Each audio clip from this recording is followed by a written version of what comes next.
Hey everyone, it is Memorial Day weekend. Here we are moving into summertime. Fabulous time of the year, my favorite. I love Memorial Day because it means warm weather, family time, outdoor activities right here with us. This week also has been EMS week. We're at the final days of it.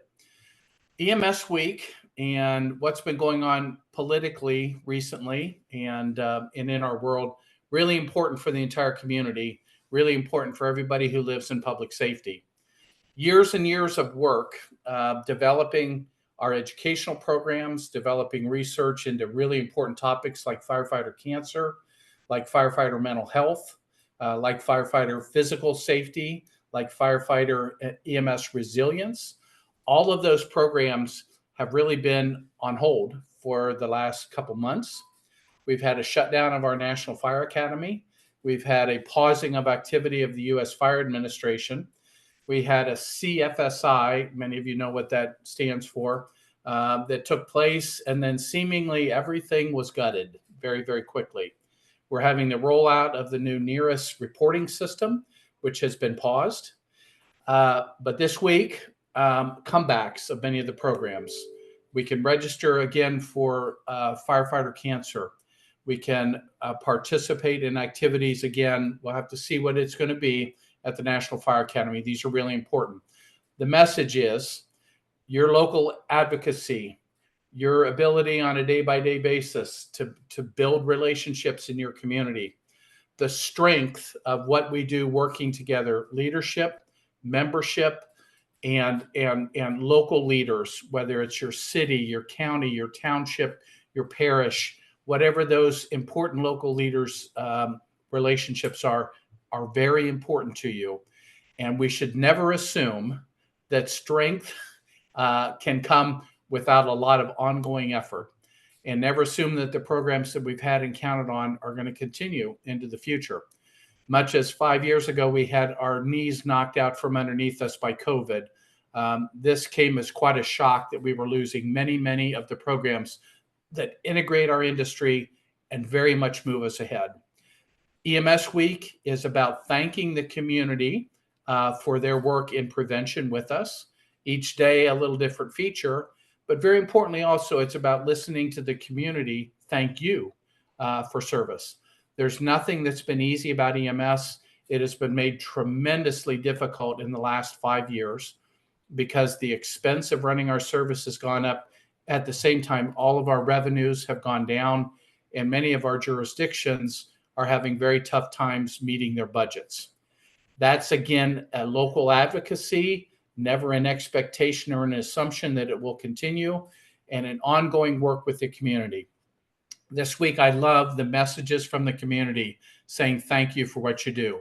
Some feature programs about people you've saved from trauma, cardiac arrest, drowning, strokes, STEMIs, and the other important medical programs. It is really important that we remember the individual efforts for individual patients that make all the difference in the world to those people.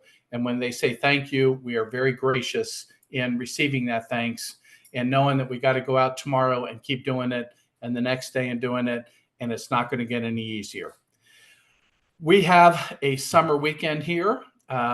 We've been building up to this. We've been talking about childhood drowning, other injuries, heat illness, taking care of your skin. This week, I have to focus on one particular issue, and that is fireworks and firecrackers. There are so many of those projectiles available now. We are seeing growing numbers of injuries and other bad events.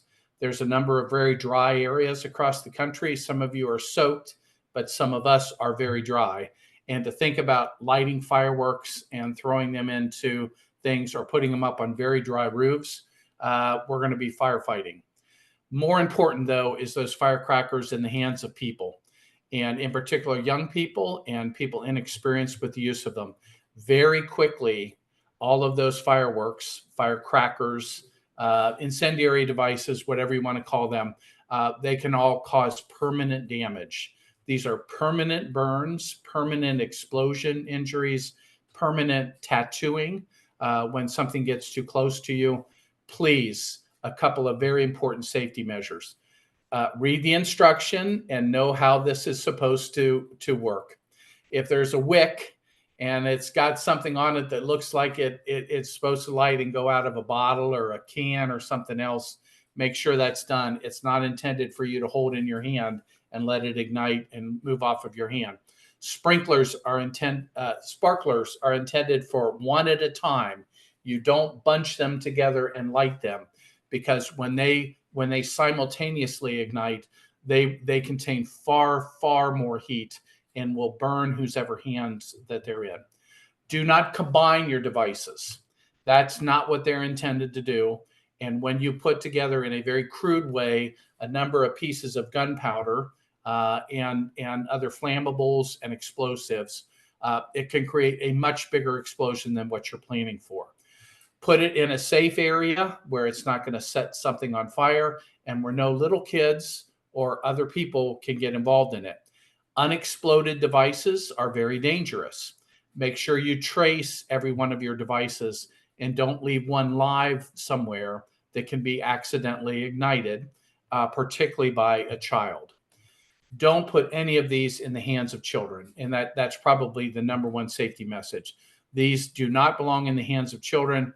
A single sparkler with an adult's hand very close to it, really fun and really acknowledges what we love doing Memorial Day, honoring our veterans and honoring in particular those that have died in front of us. So that's what Memorial Day is about. That's safety heading into this weekend. If you're out on the water, wear a life vest, know how to swim. Don't allow others around you that don't know how to swim to get in without a protective wear on. If you're going boating for the first time, make sure all your safety equipment is appropriate. Make sure you're not going out into the water in a storm, and make sure that there's strong swimmers mixed in with the not so strong swimmers when they're out of the boat. Enjoy the heck out of your Memorial Day weekend. We love our veterans, and in particular, we honor and respect those that died in the course of duty protecting our country and our freedoms. Have a great holiday weekend. We're moving into the summer. This is Doc Talk. I look forward to seeing you again in a couple weeks. Enjoy. Thanks.